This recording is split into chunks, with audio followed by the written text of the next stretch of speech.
Imagine being born as a slave, and during your life you are becoming the most important teacher that has ever lived. This is the story of the Stoic Epictetus. Besides the fact that Epictetus became one of the most important teachers ever, he never thought of himself as a teacher. He was a philosopher, a Stoic philosopher, and he was looking for a very specific kind of knowledge. The kind of knowledge that, when put to use, helped people face and get through the inevitable problems of life. Epictetus had the kind of wisdom that people would drive hundreds of miles to hear, even if it was just for an hour or two. He got this wisdom from his own life and from the Stoic philosopher Musonius Rufus, who was his tutor. They sent their children to listen to him. The poor, the rich, the strong, and even the future Emperor Hadrian were all told about him. Everyone wanted to sit at Epictetus's feet and learn from him. Lucky for us, there was a young man who got to hear Epictetus speak often, and he wrote down what Epictetus said. Amazingly, these notes have been passed down to some of the most important people in history over the last few thousand years. Marcus Aurelius wrote in his notebook that he was grateful to the person who had let him borrow a copy of Epictetus. During his very dangerous River of Doubt expedition, Theodore Roosevelt was known to have taken a copy of Epictetus with him. Admiral James Stockdale carried Epictetus with him when he led fighter squadrons into battle every day in Vietnam. He also relied on Epictetus when he was taken prisoner of war for 7 years. The list goes on, and after watching this video, you'll probably understand why and add your name to the list of people who liked Epictetus. He was one of the smartest and most amazing people who ever lived. Epictetus said that the first thing we have to do is separate things into two groups: things I can't control and the choices I make about what I can control. Where do I find good and bad things? In me and what I choose. Epictetus said that this one skill will change your life: the ability to tell the difference between what we can control and what we can't, between what we can change and what we can't. The weather has caused a flight to be late. No amount of yelling at an airline worker will stop the storm. You can't change where you were born or how tall you are by hoping. No matter how hard you try, you can't make someone like you, no matter how hard you try. On top of that, the time we spend throwing ourselves at things that can't be moved is time we don't spend on things we can change. Epictetus said that we can only control what people do right now, and the same is true for you. Focus on making it clear which parts of your day you can change and which you can't. You'll be happier and have a big edge over people who don't understand. They're wasting their time fighting fights they can't win. Epictetus said that it's not things that upset people, but how they think about them. Albert Ellis, who is one of the most important people in modern psychology, said that this line was the basis for how cognitive behavioral treatment was made. Epictetus said it was the most important power we have. Something happens, but we decide it's unfair, bad, or a failure. Someone says something, but we decide it's insulting, arrogant, or rude. Epictetus said that if someone succeeds in making you angry, you should understand that your mind is part of the problem. Events are what they are, and if you don't like them, that's just your view, which you can always change. Epictetus said, "Get rid of your pride. One can't learn something they think they already know." Epictetus kept his eyes and ears open. He was always looking for ways to learn from everyone and about everything. This is the attitude we all need to have every day, whether we're the best at what we do or just starting out. No matter what, every person we meet, every setting we find ourselves in, every book we read, and every movie we watch gives us a chance to learn, to keep getting better, and to move forward. One of Epictetus's favorite questions was, "How have you improved?" More than anything else, we answer this question by focusing on what we don't know, where we can get better, and where we can improve, rather than patting ourselves on the back for how great we are. Epictetus said that hard times show who a person really is. So when trouble comes, picture yourself as a wrestler matched with a tough young buck. What's the point? To make you good enough for the Olympics. Hardship can be thought of as loss, injustice, or the end of the talk. We say that it's clear that this wasn't meant to happen. They don't want me to do well, so why should I try? Or we can choose. We can train ourselves to see it in a better way, as fuel for the fire, as a chance to learn about persistence, patience, grit, and battle as a training partner. Epictetus liked the second option better, and he became, in his time and in ours, the ultimate sign of how people can get through hard times. He said that it wasn't about accepting or giving up on hardship, but about agreeing to work with it, making the best of it, and seeing it as an opportunity instead of a problem. In this way, he said, we can turn everything that happens to us into fuel, and everything can make us better and stronger. Do you know what philosophy gives to people? Seneca said that philosophy gives advice. Seneca was born at the turn of the first millennium, which was a time of fear, violence, and political unrest. He needed advice, just like you do. He read a lot and finally found a school of thought called Stoicism. It was started in Greece only a few hundred years before. Seneca found what he was looking for in the works of the Stoics. They told him how to live a good life. Soon, he started writing letters and articles to family, friends, and young people who showed promise, telling them about the knowledge that had changed his life. He said that nothing, no matter how good or helpful, would ever make him happy if he had to remember it himself. He said that having something good isn't fun if you can't share it with someone else. Seneca said that there are more things that can scare us than crush us.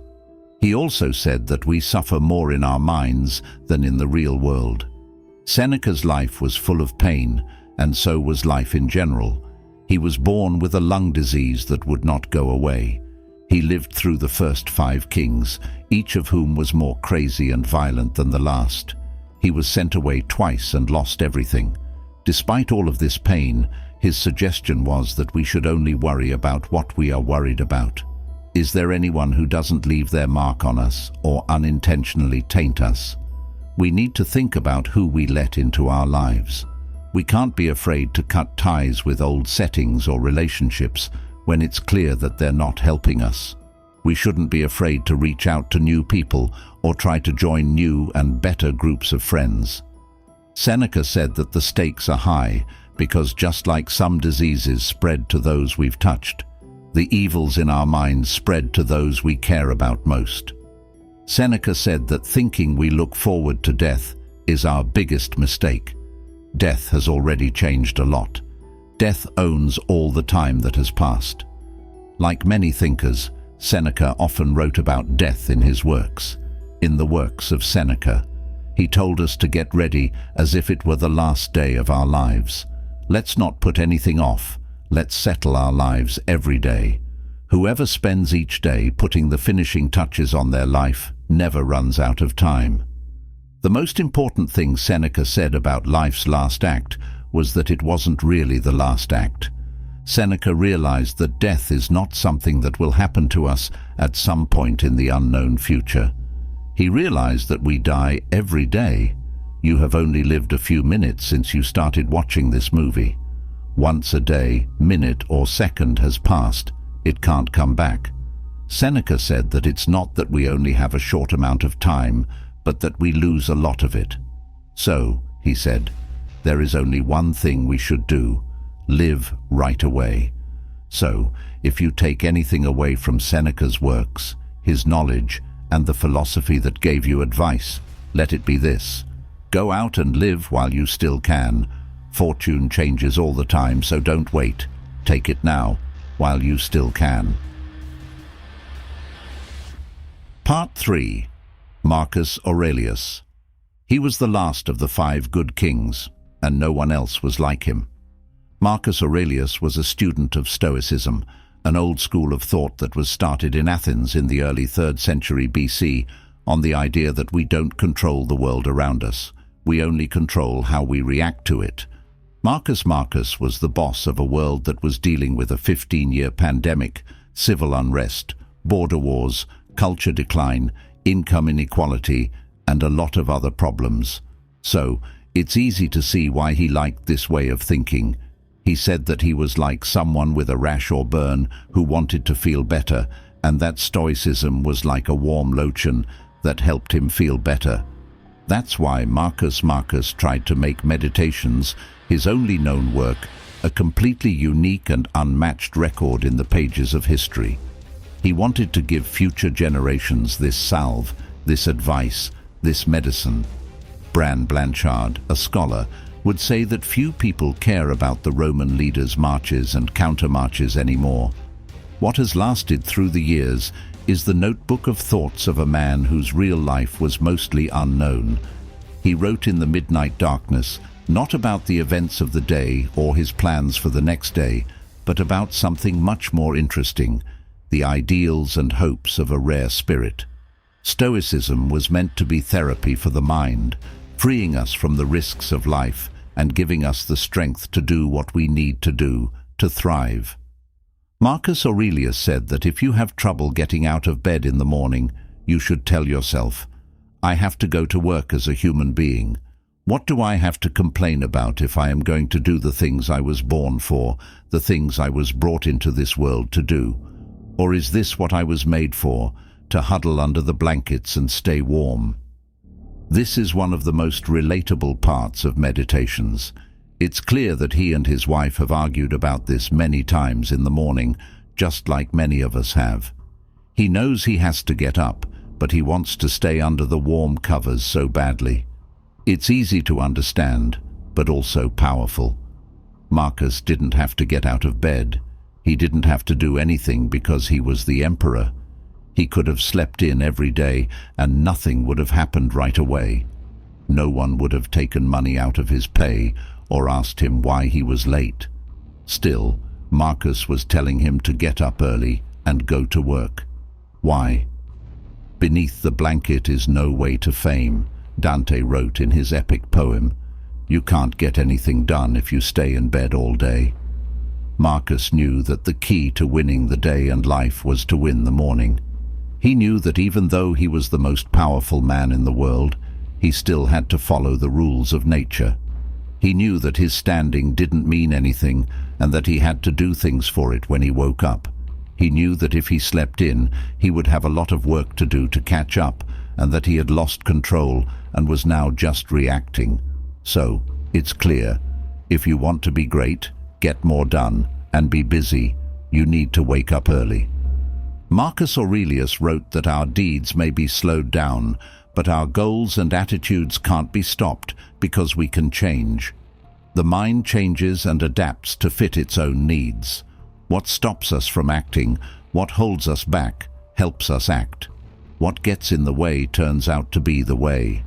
One way to get through life is to avoid problems by closing your eyes and ears to what's bad. You can choose the easy way and avoid trouble whenever you can. The other approach is the Stoic approach, way of the Stoics.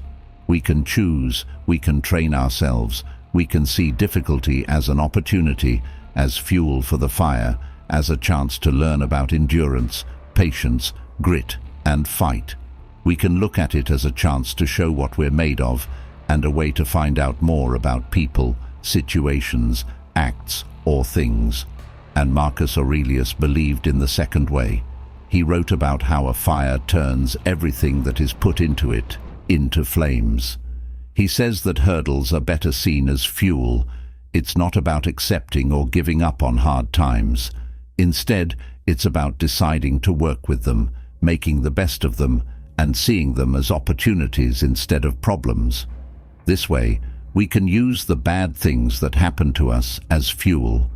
Everything that happens to us can make us better and stronger. We can turn a problem into a way.